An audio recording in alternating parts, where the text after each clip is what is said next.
If I can just interrupt your conversations for a moment. We come to the part of the program this morning where we're going to hear from our speaker, Sam Chan. And so I thought as Sam comes up to speak to us, I'd just get him up and we'll just learn a little bit about Sam. So Sam, if you want to jump up and I'll ask you 2 questions and then I'll hand over to you and you can present for us this morning. You want to stand on this or next to this? Yeah. So you got to realise I'm Asian and I'm short, so I have to stand on a box just for this microphone to work. Now tell us, Sam, briefly what's been your involvement with Cru over the years? Well, my involvement with Cru is, as a high schooler, I would go along to some camps, but lately I've been the Bible speaker at the Hotham camp, Cru Hotham, Shred Hotham, for about the last 8 years in a row. Now, some might know you've become quite a public figure. In fact, I seem to remember that when you started with City Bible Forum, your title was Public Evangelist. Right. Is that correct? Yeah. So what is it that sort of drives you, gets you up in the morning? What gets, other than your PA who's on the phone saying, what's the thing that drives you to do what you do? These days I'm a father and I've got 3 young boys and they're the ones who get me up every morning. So until I had kids, I couldn't work out why people have dinner at 5 p.m. And then you have kids and think, okay, now I know why you have dinner at 5 p.m. because you got to go to bed at 9 p.m. yourself because these kids are going to get you up at 5 a.m. So I've got 3 young boys. Boys are easy. They're like dogs. You just got to feed them, give them a ball to play with. So they get me up. But I do the school run and we have a little ritual. As I drive them to school every morning, we say a prayer. We take turns praying. And my prayer is, dear God, help us to be Jesus to those around us today. And I guess that's what gets me up. Like, how can I be Jesus to those around me? Fantastic. We're really glad that you're able to speak to us this morning. So I'm going to sit down and we're going to hear from you. All right, thanks. Awesome.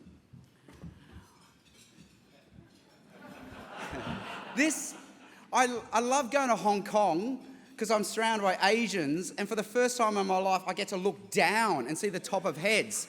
I never see the top of heads until I go to Asia.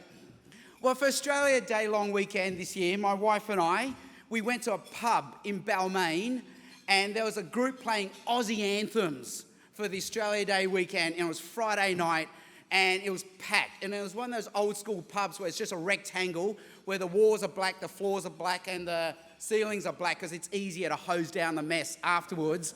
And it was 200 people, standing room only, shoulder to shoulder, and this band was good. They played Aussie anthems where everyone knew the words to every song, and they worked the crowd, start off with some slow ballads, and then you work it up, and we did all the songs in the Australian canon. You know, we did Johnny Farnham, we did Jimmy Barnes, we did Angels, and they worked the crowd, and finally at midnight, poof, the lights went off, it was dark, and the band walked off.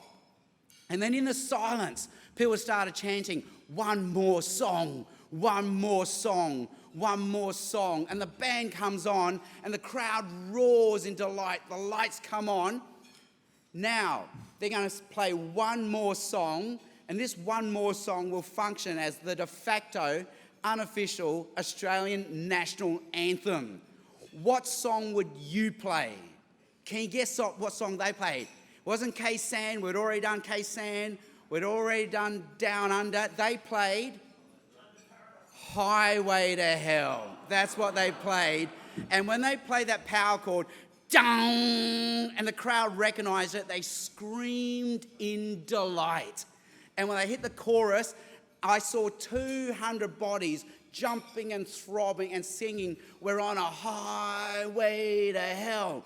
And I stood back and I watched that and I did a moment of cultural exegesis. And I thought, you know what, this may as well be the unofficial de facto national anthem. It sums up Australia so well. Because on the one hand, it's that larrikin spirit. We're going to stick it to the man. It's anti-authority. On the other hand, it sums up Australia's origin story. We were sent here as convicts basically to die. But on the other hand, it really sums up how there is no purpose, no meaning, no hope, no direction. And I saw in front of me that night a field ripe for harvest. Rather than see it as a threat, I saw it as an opportunity. Rather than see it as a time to be weak, this is a time for us to be strong with the gospel because people are hungry for the gospel. Just last year, I was talking to Julianne Laird. She does AFES work with Melbourne University. And she said, this is an amazing time for campus ministry. She said, last year alone, we had 25 people converting to Christianity. And I said to Julianne, were they Asians? Because it doesn't count if they're Asians. And she goes, no, these were white people. These were real conversions. And I said, well, what do you think's going on? She said, people right now are hungry. They hit university and they have no reason to be there. There's no meaning, there's no purpose, there's no hope. So this is a time in Australia where the fields are ripe for harvest and we need to seize every opportunity. I'm going to share some ways that I think we can do this. So if we think about Australia as an unofficial, de facto, closed country, how would we reach Australia? What missionaries do in official closed countries is they look for creative access to the gospel. And that's what we need to do in Australia, in our unofficial, de facto closed country. Look for creative accesses to the gospel. And one way is through the children. So you're probably wondering what this thing on my head is. I had an oldies game of AFL on the weekend. What could possibly go wrong?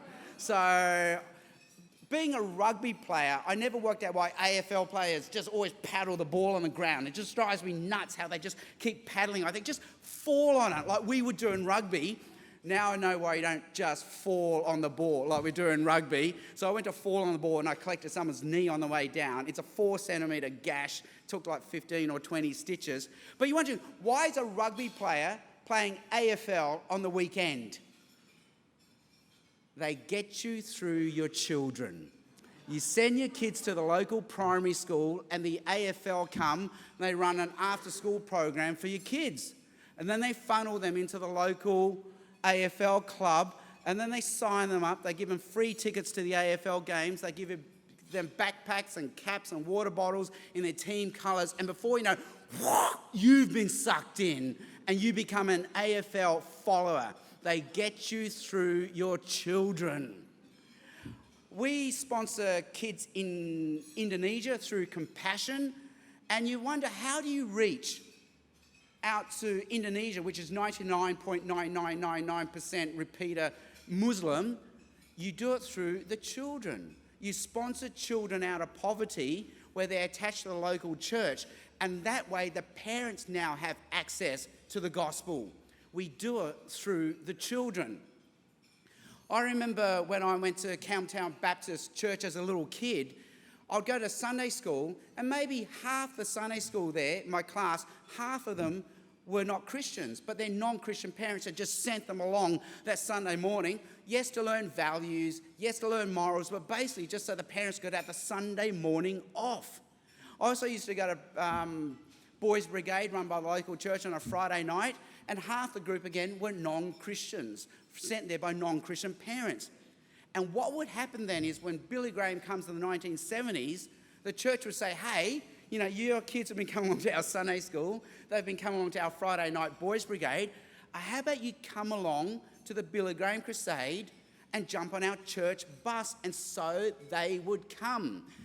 Now, we love to make fun of Billy Graham, don't we? Because it was so quaint, it was so old-fashioned. Billy Graham, he rents out Randwick Racecourse in the 1970s. He gives a 20-minute Bible message. He makes the appeal. The choir gets up. They sing Just As I Am over and over and over again. But do you remember what Billy used to say? He said, hey, if you pray the prayer, come down the front. And he had that line, the buses will wait. And we all laugh at that. The buses will wait. Oh, so quaint, so hokey, so old-fashioned. But then I thought, you know what? Every non-Christian that night came on a church bus. They didn't walk in off the street because they saw an ad on Facebook. They came on a church bus. Why would they come on a church bus? Because probably they've been sending their kids along to the Sunday school and their Friday night Boys Brigade. Creative access to the sacred. And we usually do it through the children. So I speak once a year at a Crusader camp at Hotham. I do the lunchtime Bible talks. And you think, this is guaranteed to fail. They've been skiing all morning. They're going to ski all afternoon. Now, some bozo is trying to tell them about Jesus from the Bible at lunchtime in a packed, sweaty, hot ski cabin, but their eyes light up. They have never heard this stuff before. And I usually ask them on the chairlifts, why are you here at this camp? And they usually say, well, both parents work. They needed somewhere to send me for the school holidays. They Googled ski camp. Crusaders, what came up first. And I said, does it bother you that this is a Christian thing? And the parents used to say, no, they're cool with that. They're cool with that. Does it bother your parents that I'm giving you Bible talks at lunchtime? No, they're cool with that. They're cool with that. They're cool with that. And their eyes light up when they hear Jesus for the first time. Probably 1/3, 1/2 these kids have never heard about Jesus. One year, we had a kid sent along by his parents. He was from the eastern suburbs, Jewish background. He goes to a Jewish religious school, and I talked to him on the chairlift. He's angry at his parents for forcing religion down his throat. He's angry that they forced him to go to a Jewish religious school for high school. He just wants to go to a normal public school. But every day he heard about Jesus from the Bible, and usually on Friday, the last day of the camp, I'll get a volunteer to get up from the campus to retell a story about Jesus from the Bible. This kid got up as the volunteer and retold a story about Jesus from the Bible in front of 40 other campers. And that night he came to me and said, you know what? This is the best religious instruction I've ever heard. Thank you so much. I've done the crew ski camp for 8 years in a row. Every year I feel like I'm too old. My knees are too old. But every year it goes so well. I think, you know what, I've got one more year left in me. Because it's such an opportunity. Like, I'm actually bored of skiing. This is one of those dirty secrets about skiing. No one skis because they enjoy it. They just do it because, I don't know, we're here, aren't we? We paid money for it. Every time I ski down a run, I say, why am I doing this? If I don't catch a chairlift up, I don't have to come down. Like this is the most pointless sport in the world. And it costs so much money. And every year I think, you know what, I'm sick of this. I don't want to do this. But every year I see the eyes light up as children hear the gospel for the first time. Every year I see people give their lives to Jesus. And I think, you know what, I've got one more year in me. We need to seize every opportunity. When I went to high school, I had a friend I went through high school with. At first we used to fight all the time. We didn't get on. We were enemies. Year 7, we fought. Year 8, we fought. By about year 9, year 10, we became friends. Year 12, he went to a crew study camp. And he came back excitedly. He told me he had given his life to Jesus. He wasn't from a Christian background or Christian family. He became a Christian year 12 because of a crew study camp. When I used to teach at a Bible college, I often would ask students, how did you become a Christian? Many of them said, it was a year 12 study camp. That's when I gave my life to Christ. And just 1 or 2 years after high school, I got the sad news that my friend died in a plane crash. And I thought, wow, that's tragic, that's sad. We mourn, he's lost at the funeral. But at the same time, I thought, wow, if he had not gone to a crew camp just 2 years earlier, he would not have heard about Jesus.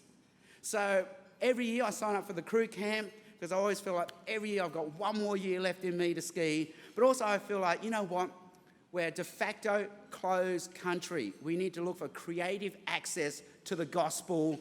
We need to seize every opportunity. The fields are ripe for harvest. And one of the best ways to do it is through the children. Thanks.